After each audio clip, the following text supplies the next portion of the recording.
allergy only developed after I overdosed on it. That's a So terrible story. it's a story to remember. I'll say that. Yeah. Yeah. Hospitals and all that stuff is just not so fun. Eh, I really hope we don't start early. Then people start hopping in here because Darren told people 8:30 and I told people 8. oh, yeah. That.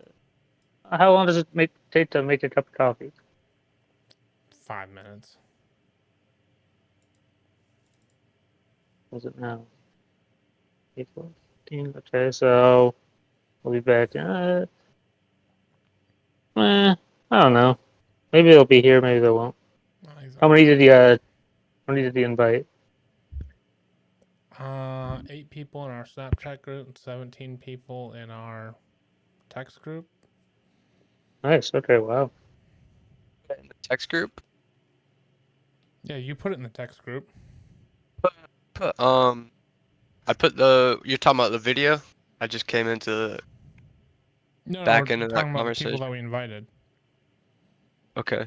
You should, because my phone is my camera. Mm-hmm. When we Yeah, get that's mine rolling, too. you should copy the A2I link on your phone.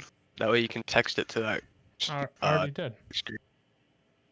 You sure? I thought you only texted the Discord. Oh, the A2I link. Oh, yeah. Yeah, the YouTube link. More people are gonna tune into that, I think. Not a lot of people have Discord. Good point. Well, some do, but my mom's not gonna have Discord.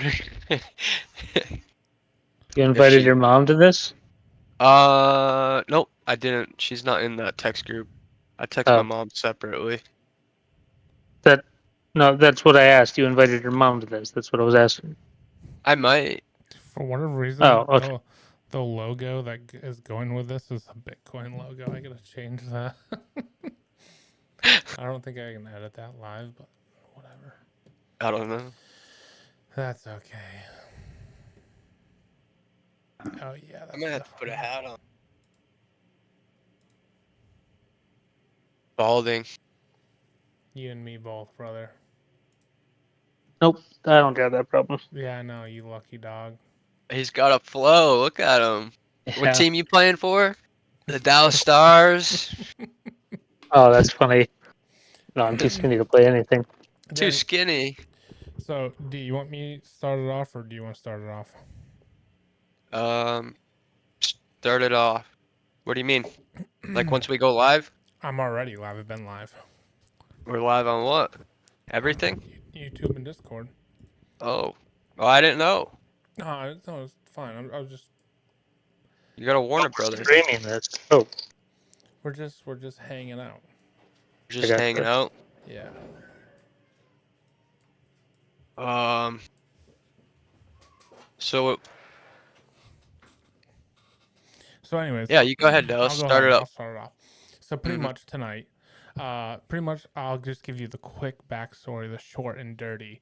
Um, I've done a bunch of different things like this before, streaming, not streaming, but anyways, this is going on my podcast channel on YouTube, and we're also gonna start doing this. We're gonna do our very best to do this once a week in Discord on Monday nights at 8:30.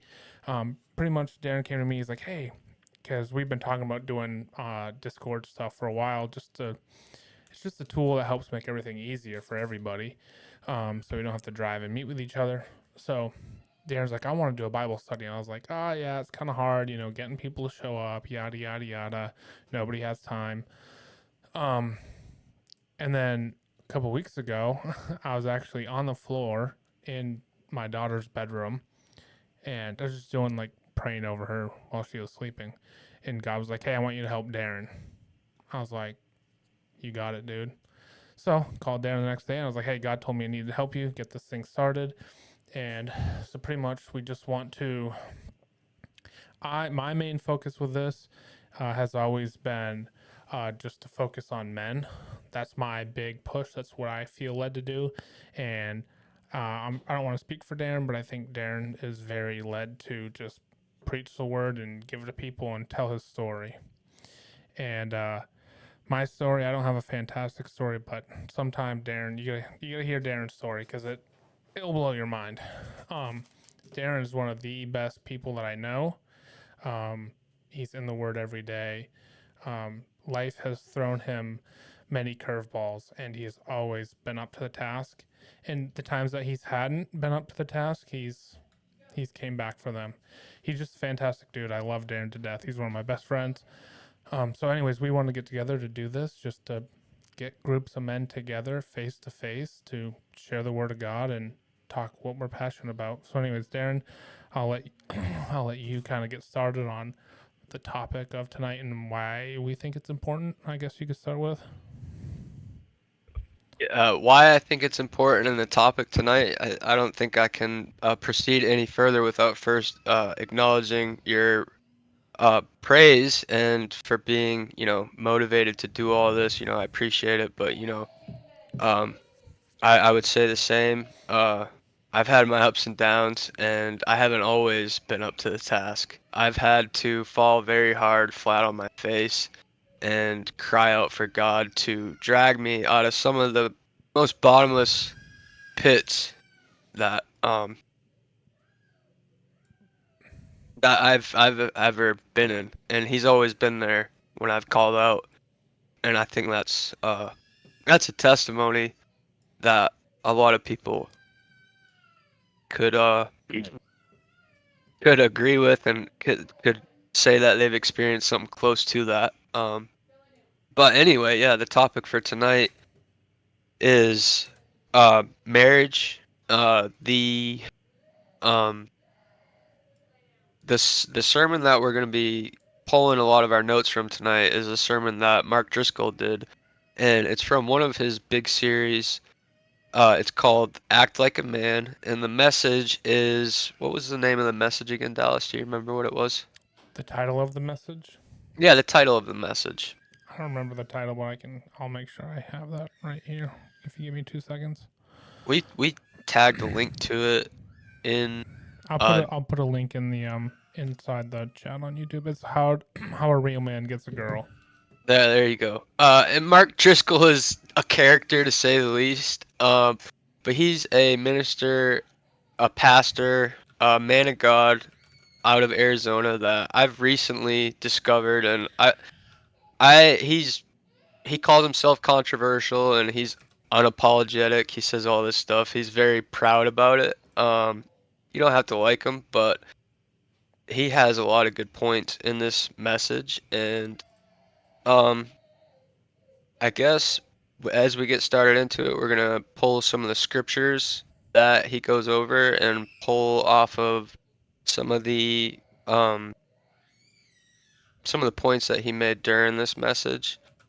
I guess the first thing I wanted to point out was he had this thing in the message that he was talking about. It's called the success sequence. And what that is what it says is there's 4 aspects to the success sequence, and that's you have to graduate from high school, get a full-time job, be on track to get married, and there might only be 3. You remember, Dallas? Was it 3 or 4? No, it's 3. It's 3, and I have a quick little story I want to throw in about this because it's really interesting. Yeah. So the ones that I've always heard are 3 things to do to make you not poor is the way I first heard it ever said. And it was graduate high school, don't have kids before you're married, and don't go to jail. And then the other one, the 4th one would be get a full-time job, full-time 40 hours. So have I've always known that I wanted to help people. And so, how do you start that journey? You try to help people. So I'm at work one day and I'm trying to help this kid, and he's a family member, but I'm talking to him, we're riding in the van, and he's like, yeah, man, I want to be, I want to be more successful in life, and I want to be like you guys, and yada, yada, yada. I'm like, dude, it's easy. I'm trying to give him a pep talk and be like, dude, all you need to do is graduate high school, don't have kids before you get married, and don't go to jail. And it's straight to the middle class. And he's like, I didn't graduate high school. I don't have my GED. I have 2 kids before I got married, and I went to jail twice. And I'm just like, Strike 1, 2, yeah. 3, and 4. Like, come on, man. I'm like, I like was totally stuck, didn't know where to go to try and help him. But anyways, carry on. No, I mean, yeah, so that's generally, yeah, that's a funny story. That's a great story, actually. I mean, that just goes to show, like, I mean, I'm sure that kid is doing a little bit better now than he was then. And I mean, it don't matter. I mean, you can strike out on all 4 as long as you start trying to strive to be a little bit better, in one aspect. And you got Jesus. And you got Jesus. You call on God in those situations. He can help you get on track no matter what track you're trying to go down. If you're going with him, then that's a good direction to start. So I'm just looking over my notes here. So God's design for marriage is one man, one woman in a covenant that is consummated. And there's some scripture verses to go with that. We have Genesis chapter 2, verse 24 through 25, and that is, therefore a man shall leave his father and his mother and hold fast to his wife, and they shall become one flesh. And the man and his wife were both naked and were not ashamed. I need to double check and make sure that's right. Is that last little part kind of? Yeah, no, that's what I have written down too. Is it? That's correct. Mm-hmm. That's correct. Okay, yeah. So that's like, I guess I've heard it put this way too by another guy that we listen to a lot, is Chip Ingram. This is God's blueprint. And it must be pretty important because it's in the first book of the Bible and it's the 2nd chapter. So this is what we have to go off of. What are your takeaways from that, Dallas?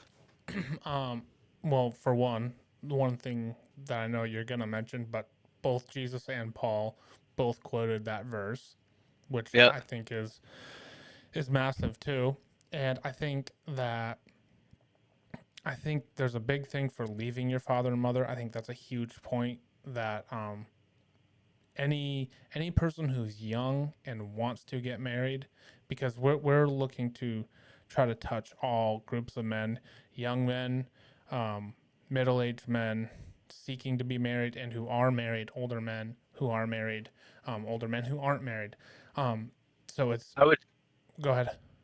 I would say married, single, married, or divorced men. Yeah, and any group. So any man out there. Yeah, honestly. So yeah. I think this verse really speaks out. It spoke to me when I was younger.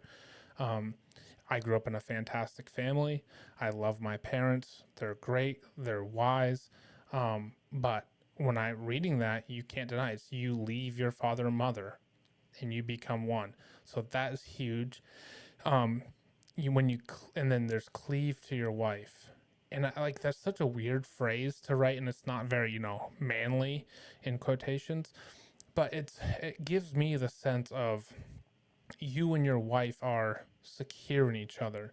You're connected, and I think a lot of men, in today's age, if you're like a man's man, it's not good to be attached to your wife because it's unmanly. But when this verse is talking about that, I think that's important to be close to your wife, to know her. They shall become one flesh. That has all the obvious connotations. They were both naked and they were not ashamed. That's just the best part of being married. Hoorah. Yeah, there you go. Getting into that, you make a lot of good points. Caleb, do you have any thoughts? Yeah, I was going to add something to that. So actually, the Bible that I have here, is a Life Application Bible. It's one that my grandfather had received as a retirement gift from the company he worked for. Hmm. And when he passed away, it was given to me, which I am very appreciative for. But there's actually a note here there's notes for almost every verse in the Bible in this Bible. Sometimes the notes, like for Genesis 3 here, sometimes the note section is longer than the actual verse section up here. Yeah. But in this case, for verse 25, it says, "Have you ever noticed how a little child can run naked through a room full of strangers without embarrassment? He is not aware of his nakedness, just as Adam and Eve were not embarrassed in their innocence. But after Adam and Eve sinned, shame and awkwardness followed, creating barriers between themselves and God. We often experience these same barriers in marriage. Ideally, a husband and wife have no barriers, feeling no embarrassment in exposing themselves to each other or to God. But like Adam and Eve, in verse 3:7, we put on fig leaves, barriers, because we have areas we don't want our spouse or God to even know about. Then we hide, just as Adam and Eve hid from God. In marriage, lack of spiritual, emotional, and intellectual intimacy usually precedes a breakdown of physical intimacy. In the same way, when we fail to expose our secret thoughts to God, we break our lines of communication with Him. And so, I feel Wow. like that kind of applies very well to this, again, to the conversation of marriage here, just because it's um, from one of those last points of the message there. It is part of that relationship building and maintenance that they have, is that exposure to each other. Yeah, open lines of communication at all times. Yeah. Go ahead, D. Did you hear me? Um, I said, yeah, that was a mouthful, but it was definitely every bit of that hit. Like, I don't think it missed at all. It was a great application there. What Bible is that? The uh, Zondervan Life Application Bible. Life Application Bible. But Darren, you were gonna say something else before Caleb started. What were you gonna move on to? The four laws of love. This is the basis of Mark Driscoll's sermon, and he puts it out there like this. We'll just go over them real quick. There's plenty of discussion to get into for each law, but there is the law of priority, which is a man shall leave his father and mother. Dallas, you brought that up. Number two is the law of pursuit, and that's hold fast and cleave to his wife. Hold fast and cleave. The version that I read from, I don't know what Bible version Mark Driscoll was using. I'm sure we could find out, but in his version it says hold fast. So for all you people who struggle with the word of cleave, that's another translation for it, is hold fast. Um, Number three is the law of partnership, and that's where we become one flesh, which that's a great mystery, so we could get into that for a long time. And then point four is the law of purity, and that is they were naked, not ashamed. So kicking off, you have the law of priority, and so that's a man shall leave his father and mother, and so that is when we were talking earlier about the success sequence. That's you graduated from high school, you get a job, and not just a part-time job, like at least 40 hours a week. And if you're ambitious like some people we know, then you're working too much and setting yourself up for a future, setting yourself up for some kind of legacy, some kind of purpose here on earth. And so you're setting yourself up to be able to leave your father and mother. I really want to pause on that for a little bit and kind of expound. Um, Yeah. I've tried to really study marriage and relationships, not only from what the Bible's saying, but I've been really interested in what the world is kind of saying about it too. And so I've been digging into all these different realms. And so women are women, and even if they're Christian women, they still have Western society norms and stuff like that. And I think that it is so important for men to have a job, because a job will give you some sort of purpose, even if it's not like your full on career. So, any young man out there listening, get a job and work that job and work hard. Working hard will attract a good woman if they know what they're looking for. And you have to have money to be married. I think that some people underestimate how expensive it might be. And I'm not just talking about when the stereotypical women are expensive type stuff. I'm talking about house, groceries, living, insurances. Like, those things cost money. And one of the things from me talking to my wife, from me talking to other women, is you get these cliches out there. They're like, oh, women, they just want money, they just want money, they just want money, they want to spend money because they want material things. Part of the money thing in our day and age, I have come to believe, is it's not necessarily with, like, almost, I would venture to say that about 90% of women care about their husbands or their boyfriends or a man's finances, and that puts you on the list of, hey, I would date or I would marry that person or I would not. And if you can take away the materialism side, women care about security. And men, I don't think, understand that part so much. My wife, in our household, she's like, you deal with the money, you deal with the banking and all that type of stuff. And it's not like, oh, it's not a dollar amount. It's not, oh, I wish that, we could just have this much money so we could do XYZ. It's a security thing for women. Women want to feel secure. It's like a way of them feeling physically protected by money. Now, I'm not saying that they should put their faith in that, or there's tons of other Bible verses.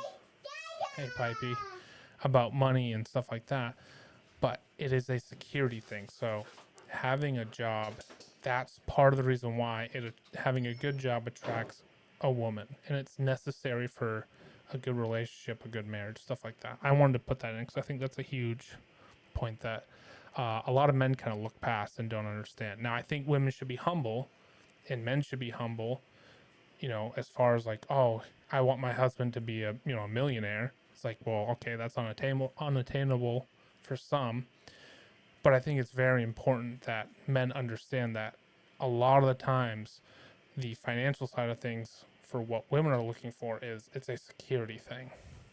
There's not lions and tigers and bears running around anymore.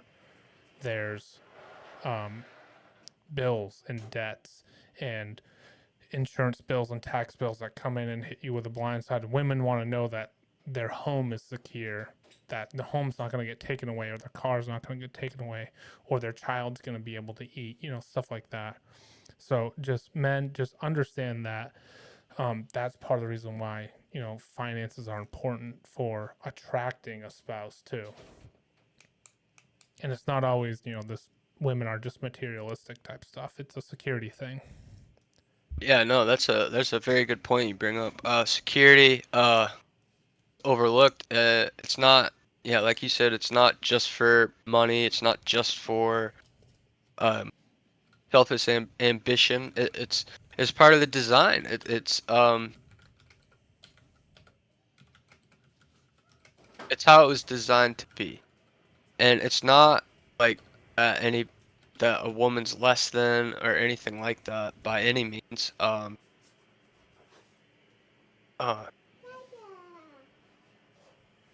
It's to provide, to give them that security, give them the comfort,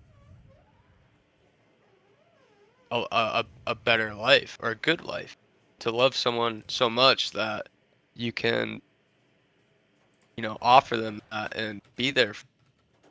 Not only just you alone, you're in it together as a team, thriving and growing and having a great relationship, doing what God set you. your purpose that God has for you together. I think that's the thing. When two people can come together, do that, it's amazing. Caleb, anything to add?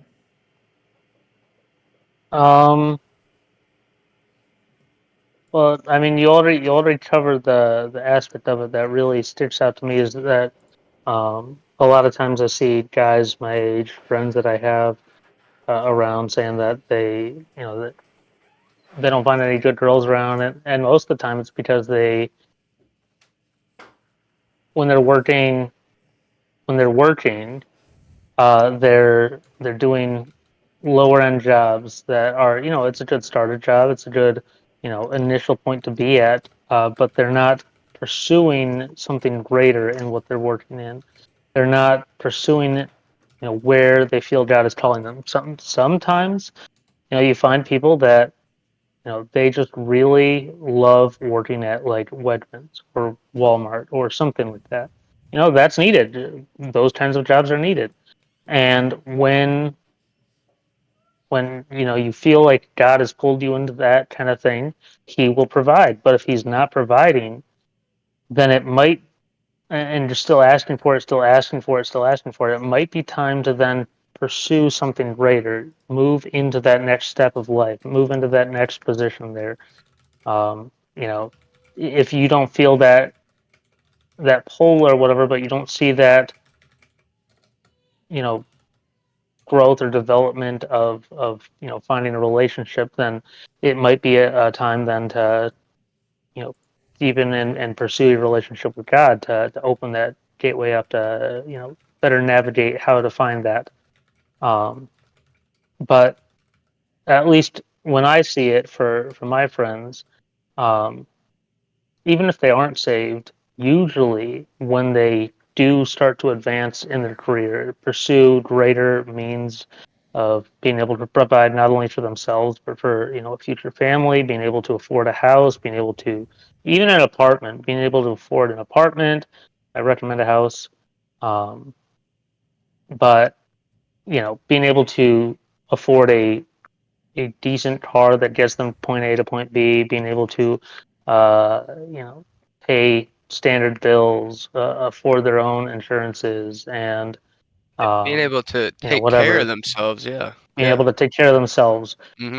When they do that, it immediately, it's like you said, it's ingrained in them to seek that security, and that's when they start to pursue. That's when they start to open up to that. Um, and sometimes uh, they there might be cases like, I know some women really like to just be able to provide for themselves, but then following that they might seek a man that you know would then in that case seek the security coming from them.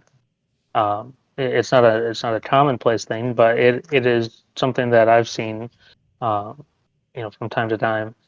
Um, but that's usually, like you're saying, having the security found in, um, either a good job or found in, um, having more know how to handle your wealth, how to invest it or to make good use of it. That's what women are ingrained to desire. I mean, we all kind of seek that security that, comes with having good financial stability, or that comes with having the know-how to make do with the financial situation that you have. And so being able to manage that and work with that is always a great way to uh, help to pursue a relationship. Definitely. I think at least trying to make yourself look like someone, I'm slipping on the term right now, but someone you would actually want to be with, like if that's your Marketability. end goal, yeah, if that's your end goal, if you want a relationship or if you're trying to attract a woman, make yourself as attractable as possible. That means that's not just financially, that's that's physically, financially, I would say first spiritually, you know, Mhm. and God can bless that and God can work in that, you know. And that's not saying, you know, there's guys out here that have been doing this for years. They have it all together and the right girl just hasn't come along with, you know. So I would say don't be discouraged to all you guys out there that do have everything in order and everything put together. It's just not your time yet, you know. Um, what you got, And Dallas? So, I think I'm just I'm going through just a few different verses. Hmm. Obviously the verse that we talked about in Genesis, and then there's another verse, Genesis 2:18. The Lord said, "It's not good for man to be alone. I will make a helper suitable for him." Your wife is your helper, not your doer. I think that's Yep. huge because in Yeah, today's yeah. age, women Mhm. women they want to be again the culture is very independent, and sometimes men get a little bit lazy and they start letting their wives, I believe, do a little bit too much. um, Take a step out, you know. And we haven't touched on it yet, but it's definitely talked about in multiple servants, and the one that we're kind of referencing from is shoot, I lost my train of thought. Take a Oh, step out. no, date your wife. Date your wife. So I have that. I Yeah, lost my yeah, train of yeah. thought. Or Yep. dating is pursuing. So I swear to you, this is what happens. This is the second law. This is the law of pursuit. We're getting Yeah, into the second law right now. men. Yep. I see it all the time. It's like it's a check mark. Like, Yeah. and if Darren, you're married, if you agree with me, let me know. But that's all we talk about when we're 15, 16, 17, 18, 19, whatever, and then we get Well, married. especially in Finn culture. Yeah, yeah. Anyway, go ahead. Yeah. And it's all we talk about. It's, Yeah. marriage, girlfriend. Oh, this girl's cute. Oh, I'm talking to this girl. And you get to this point and it's everything you've ever wanted, and then you get married, and then it's check mark, and then it's okay, and now I'm off doing it. I've completed X goal, and now I'm off doing the next thing. And Yep. so many men, like I was thinking about this today, We get and lost in it. well, Yep. and I hope my wife doesn't hear me right now, but so she used to I hope she work. does. Well, I'm trying to scheme. So What'd you say? yeah, so she used to work, and one of the things I would do is I didn't have time to see her. So Oh yeah. I'd be coming home from school late at night, like 9 or 10, and I'd drive by her work, and I'm like, I have to be up tomorrow morning at 5. I can't stop and hang out. So what I'd do is I'd stop at a gas station. She loved chocolate milk. I'd buy her chocolate milk, and I'd never have paper. So I'd write like a note on the receipt, and I'd go stick the chocolate milk on her car, stick the receipt with my note, and I'd do that all the time. This is when you were dating? Yeah, when we're dating. Like way Oh, do you back. still? So I guess my question. Oh, go ahead, and finish your story. So I'm like, I haven't done anything like that in the longest time. And even if I'm being honest, even when I do it, it's always like, hey, look at me. Like, oh, hey, did you see did you see the Skittles I Oh, bought you? stop it! Like No, just trying no, to get no, like, no. but it's like Yeah, it's true though. It's true. Yeah. and here's the other thing to anybody listening. Yeah, it would probably be good for me to do the whole, the chocolate milk cute thing that we used to do when we were young. But it's like, find new stuff to do. Yeah. Like, find Yeah. new little things to pursue. Like, not just do the same What? thing you've always, that I did before in the past. Like, that'd be cool once or twice, but find Oh the yeah, it's next thing that's you the always same type of pursuit. you always hear that story of like, or you don't always hear it, but you see it here and there. It's like you see the old couple that show up to the diner every Friday night. They're Mhm. 75 years old and they've been going there every Friday night for 50 years. Well, ding dong, the lights should be going off. Like, yes, there's some good things to be said about routine, but there is also some good things to be said about you'd be kidding yourself to think that that girl that you were dating 10 years ago already is the same now. She's not. She's grown, she's matured, she's changed completely into the woman that she is now today, and you have to pursue that. you're not pursuing the wife of your youth. I mean, in a sense, I don't want to get like contradictory here, but you're pursuing her forever, and she's changing. I heard Michael Todd from Transformation Church. He said it the other day. It was some Instagram video or something. I think I sent it to you, Dallas. But he says every 6 months he has to reevaluate his like who she is. He has to relearn her, and he says that's what makes it exciting. Mm-hmm. It's like she changes that much in 6 months. He's like, okay, I got to stop. I got to figure out this was working 6 months ago, but now it's not. It's like We know what people you mean when change. you say Yeah, working. yeah. It's not a math problem. You don't plug this in and get this. It's like we know you meet her basic needs, emotional security, physical security, whether or not physical comes first or second, I don't know, depending on who she is. It might be emotional security first, and it might be physical security first. But you meet her basic needs, and then you get to figure out who she is. And you'll never figure it out. It's a constant journey. Yeah, And that's part of the yeah. Yeah, you're constantly plugging this thing in. Oh no. Yeah, oh man, this don't work or that does work, and you'll never figure it out. Yeah. But you're pursuing her. That's the law. That's the law of pursuit. Hold fast, cleave to her. Like in a sense, a healthy, godly, ambitious obsession with. Yeah. And so, I one of the things that stuck out to me, I heard this a long time ago, and it was a guy's personal story, and it might be overdone now, but I think it's so hard for our brains to when we do get married and stuff like that. And men, you know what I'm talking about. You know where our brains are at and stuff like that. And you like to understand that this is a daughter of God, and she deserves to be pursued and lifted up. And I was just reading Proverbs 18:22. He who finds a wife, and like underline, highlight, finds a wife, finds what is good, and receives favor from the Lord. I love like looking at Bible verses and picking out action words. And not to say that being a Christian is all action, but finding these little action words that kind of give you little commands. Yeah, commands. Yeah. Little things to, Yeah. hey, I have to go out. Think about what the word find means. It's an action to go out and look and go out and pursue.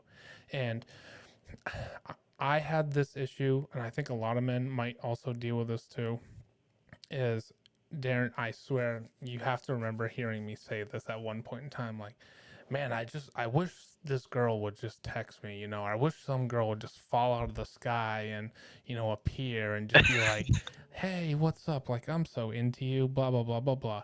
And it's like, that's not how the world works. Like, it doesn't work like that. Like, never.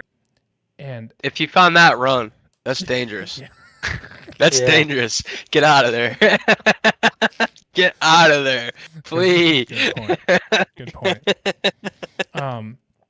But it's pursuit. It's doing the action. Go out and find a wife. Go to a new church. Go to a different church.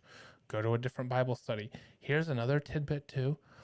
Go out and do activities. I heard this. This is like a cheat code for any like young dude out there. Go to like a running club. Just sign up. Like, go on Facebook. Well, figure out. Just figure out what you like to do. Have a hobby. Do something. Go work. I mean, you might find someone there. Like, exactly. Like, go do things, and then go do a running club. Join a Bible study. Do these things where you are able to find a wife, because a lot of the times the women who are there are also looking to find a husband. Now remember, in the right places. They're in the right places. And remember, they're looking for a husband. They're looking for a man, not a boy. Mm-hmm. And we could unpack that for like 19 hours, or at least I could. Right. And I say that because I see myself not being a true man in so many different ways. Oh yeah, I mean, and any good man is gonna be realistic and call out any good godly man is going to put himself up against the call to love your wife the way Christ loved the church and be like, I'll take an extra load of grace today, please, because I am not even close to that.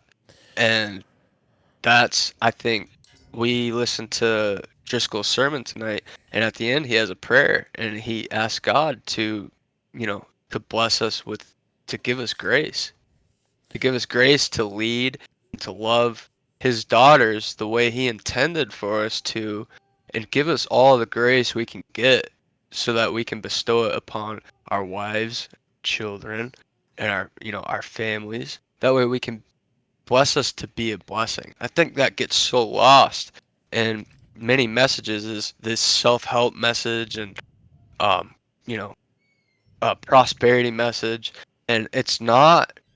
We don't want to be blessed to just be blessed. There's no point in that.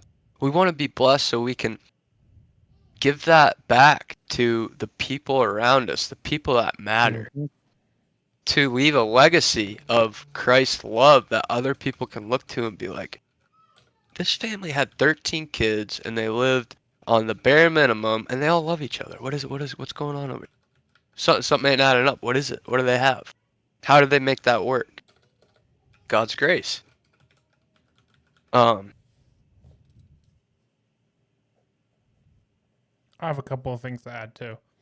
Yeah. I have two more things to add on this, and then I want to throw it to you guys, and then I want to go to do like questions and just normal discussion, like between us, like not trying to teach, just discuss different things. Yeah. I mean, I would say we got to the law of pursuit.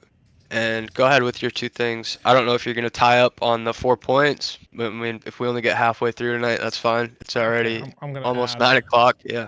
I want to add the last one, the law of purity. Yeah. Things. Well, go ahead. The third law, the law of partnership, we become one. And we can skip over this one because it's a great mystery. So yeah, the law of purity. I think this is. I'm gonna hop around real quick. I just want to finish. I have so many notes. I should have been way more direct on all these, but things to look for if you're not married. Good things to look for in women. So once you find a woman who you think might be good, great thing to look for is good relationship with her father and mother. Good relationship with her family. That's huge. So look for that. Go. Let me throw in real quick. When you say that, I heard it this way. Write down everything you want in a relationship with a woman. Like, what her character is. Write down everything you can think of. If she looks good, if she works hard, if she works out, if she loves animals, whatever it is. If she likes to go hiking, if she likes to play hockey, write it all down. Detail it. 1, 2, 3, 50, 60, 70, 80, 100. Good with money. And then go out and be those things. That's fantastic too. Yeah.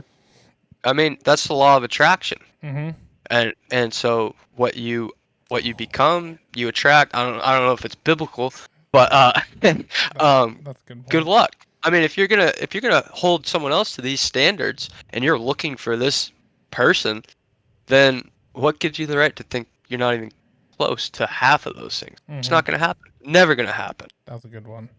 Mm-hmm. Everyone knows the verse, love your wife like Christ loved the church and gave himself up for her. Not to what make you. Where's that at?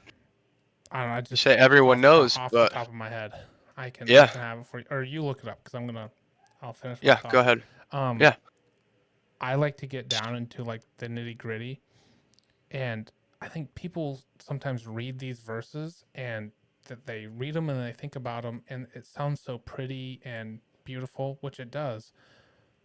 But that means you lose some arguments. That means even though you're only 5% wrong, you're the one who goes in there and says, hey, I was wrong. I'm sorry. Please forgive me. Gave himself up for her or for the church. So you give yourself up for your wife.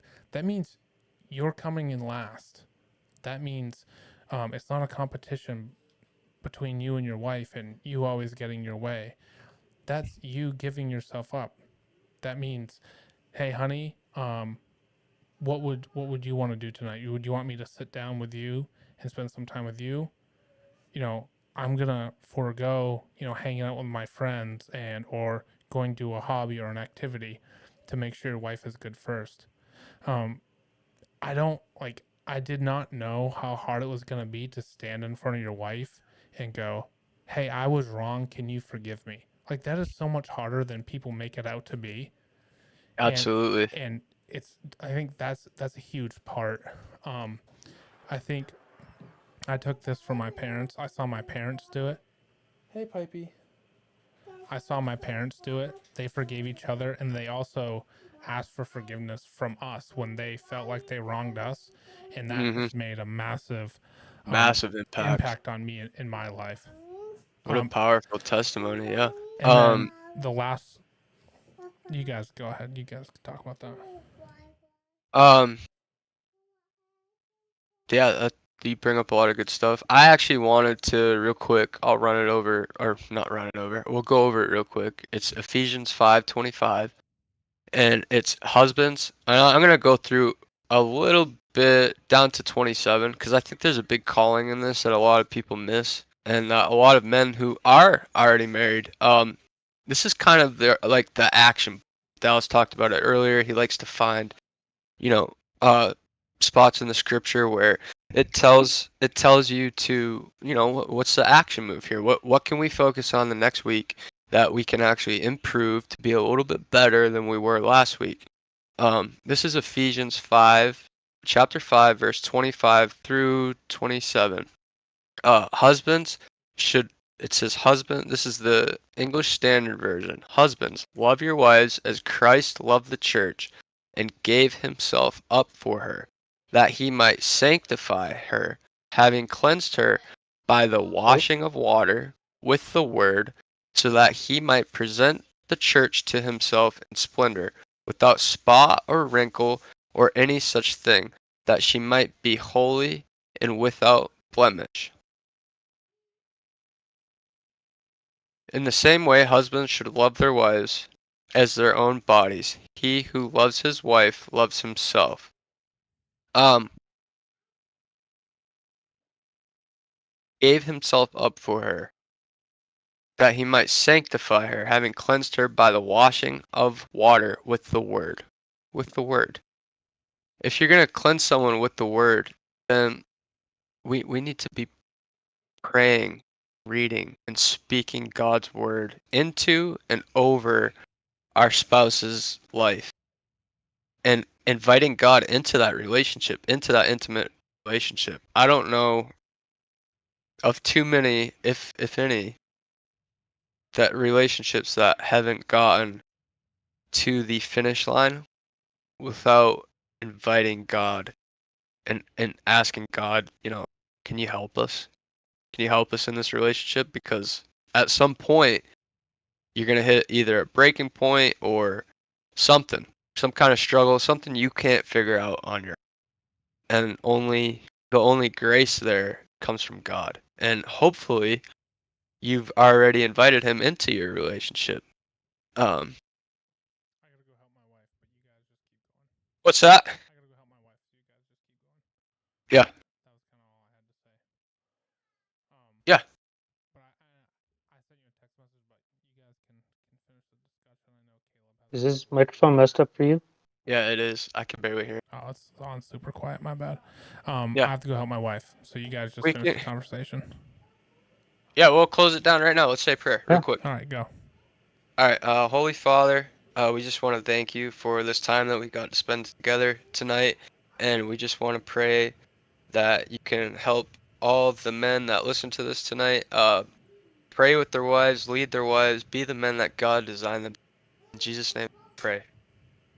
Amen.